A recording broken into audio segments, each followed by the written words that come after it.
নমস্কাৰ বন্ধু বান্ধৱীসকল, আজি আকৌ এবাৰ আপোনালোকৰ মাজলৈ কিমান জানিবলগীয়া প্ৰশ্নৰ উত্তৰ লৈ আহিছোঁ। আশা কৰিছোঁ আপোনালোকক আজি এই ভিডিঅ'টোৱে কিছু পৰিমাণে হ'লেও উপকৃত কৰিব। আজি ১ নম্বৰ প্ৰশ্নটো হৈছে পৃথিৱীৰ কোনখন দেশত ট্ৰেফিক ছিগনেল নাই? ইয়াৰ উত্তৰটো হৈছে ভূটান দেশত। ভূটান এনেকুৱা এখন দেশ যিখন দেশত ট্ৰেফিক ছিগনেল নাই। ২ নম্বৰ প্ৰশ্নটো হৈছে ১০০ টকা নোটত কিমানটা ভাষা লিখা থাকে? ইয়াৰ উত্তৰটো হৈছে ১০০ টকা নোটত ১৭টা ভাষা লিখা থাকে। ৩ নম্বৰ প্ৰশ্নটো হৈছে পৃথিৱীৰ কোনখন দেশত এজোপাও গছ নাই? ইয়াৰ উত্তৰটো হৈছে কটৰ দেশত। কটৰ দেশত এজোপাও গছ নাই। ৪ নম্বৰ প্ৰশ্নটো হৈছে ভাৰতৰ আটাইতকৈ প্ৰদূষিত চহৰ কোনখন? ইয়াৰ উত্তৰটো হৈছে অংকলেশ্বৰ চহৰখন ভাৰতৰ আটাইতকৈ প্ৰদূষিত চহৰ। ৫ নম্বৰ প্ৰশ্নটো হৈছে পৃথিৱীৰ ভিতৰত কোনজোপা গছে সকলোতকৈ বেছি অক্সিজেন প্ৰদান কৰে? ইয়াৰ উত্তৰটো হৈছে পিপল গছে সকলোতকৈ বেছি অক্সিজেন প্ৰদান কৰে। ৬ নম্বৰ প্ৰশ্নটো হৈছে এক সপ্তাহত মুঠ কিমান মিনিট থাকে? ইয়াৰ উত্তৰটো হৈছে ১০০৮০ মিনিট। এক সপ্তাহত ১০০৮০ মিনিট সময় থাকে। ৭ নম্বৰ প্ৰশ্নটো হৈছে জিঅ'ৰ সম্পূৰ্ণ নাম কি?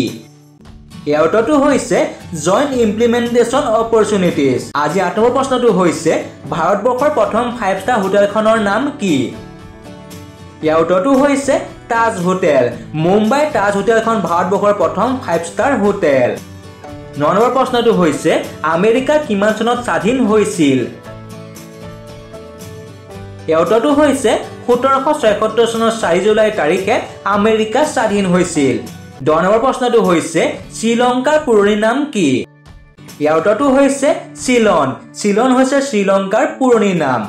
১১ নম্বৰ প্ৰশ্নটো হৈছে ভাৰতবৰ্ষৰ আটাইতকৈ পুৰণি নদীখনৰ নাম কি? ইয়াৰ উত্তৰটো হৈছে নৰ্মদা নদী। নৰ্মদা নদী হৈছে ভাৰতবৰ্ষৰ আটাইতকৈ পুৰণি নদী। ১২ নম্বৰ প্ৰশ্নটো হৈছে ভাৰতবৰ্ষৰ সৰ্বোচ্চ মথাউৰিটোৰ নাম কি? ইয়াৰ উত্তৰটো হৈছে তেহৰী মথাউৰি, যিটো মথাউৰি ভাৰতবৰ্ষৰ সৰ্বোচ্চ মথাউৰি। ১৩ নম্বৰ প্ৰশ্নটো হৈছে চৌৰিৰ সম্পূৰ্ণ ৰূপ কি?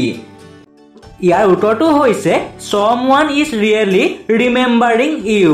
আজি ১৪ নম্বৰ প্ৰশ্নটো হৈছে হোৱাটছএপৰ আৰম্ভণি কিমান চনৰ পৰা হৈছিল?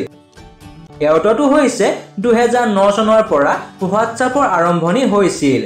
১৫ নম্বৰ প্ৰশ্নটো হৈছে গোলাপৰ নগৰ বুলি ভাৰতবৰ্ষৰ কোনখন ৰাজ্যক কোৱা হয়? ইয়াৰ উত্তৰটো হৈছে চণ্ডীগড় ৰাজ্যক গোলাপৰ নগৰ বুলি কোৱা হয়। ১৬ নম্বৰ প্ৰশ্নটো হৈছে প্ৰকৃত সেন্দুৰ কিহেৰে বনোৱা হয়? ইয়াৰ উত্তৰটো হৈছে কামিলা নামৰ গছৰ গুটিৰ পৰা প্ৰকৃত সেন্দুৰ বনোৱা হয়। ১৭ নম্বৰ প্ৰশ্নটো হৈছে ভাৰতবৰ্ষৰ আটাইতকৈ ওখ ব্যক্তিজনৰ নাম কি? ইয়াৰ উত্তৰটো হৈছে ধৰ্মেন্দ্ৰ প্ৰতাপ সিং। তেখেত হৈছে ভাৰতবৰ্ষৰ আটাইতকৈ ওখ ব্যক্তি। ১৮ নম্বৰ প্ৰশ্নটো হৈছে মৃত্যুৰ পিছত মানুহৰ মগজুটো কিমান সময়লৈকে জীয়াই থাকে? ইয়াৰ উত্তৰটো হৈছে ১০ মিনিট সময়লৈকে মৃত্যুৰ পিছত মানুহৰ মগজুটো জীয়াই থাকে। আজি ১৯ নম্বৰ প্ৰশ্নটো হৈছে ভাৰতত মোবাইল নম্বৰৰ সংখ্যা ১০টাই কিয় থাকে? বন্ধু বান্ধৱীসকল, আমাৰ চেনেলটো ছাবস্ক্ৰাইব আৰু ভিডিঅ'টো লাইক কৰি দিব। ধন্যবাদ। ভাৰতত মোবাইল নম্বৰ ১০টা অংকৰ, কিন্তু আপুনি কেতিয়াবা ভাবিছেনে যে মোবাইল নম্বৰবোৰ কেৱল ১০টা অংক কিয়? মোবাইল নম্বৰটো ১১টা বা ১৩টা অংক কিয় নহয়? ইয়াৰ আঁৰত এটা মুখ্য কাৰণ আছে, যাৰ বাবে ভাৰতত মোবাইল নম্বৰ ১০টা অংকৰ।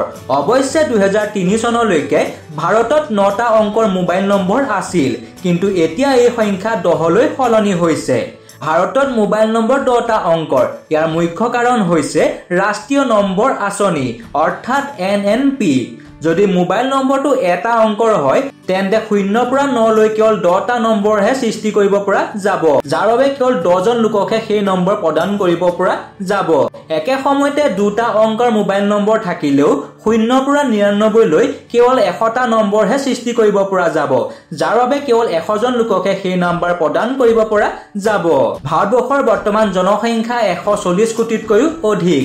এনে পৰিস্থিতিত এটা বা দুটা অংকৰ মোবাইল নম্বৰ কেৱল কেইজনমান লোকৰ বাবেহে উপলব্ধ হ'ব।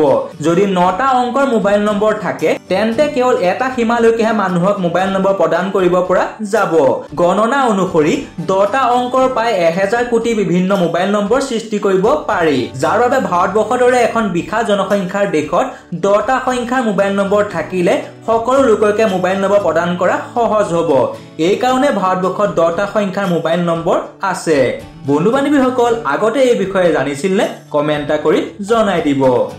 আজি 20 নম্বৰ প্ৰশ্নটো হৈছে ভাৰতবৰ্ষৰ সকলোতকৈ প্ৰথম ৰাজ্যখনৰ নাম কি?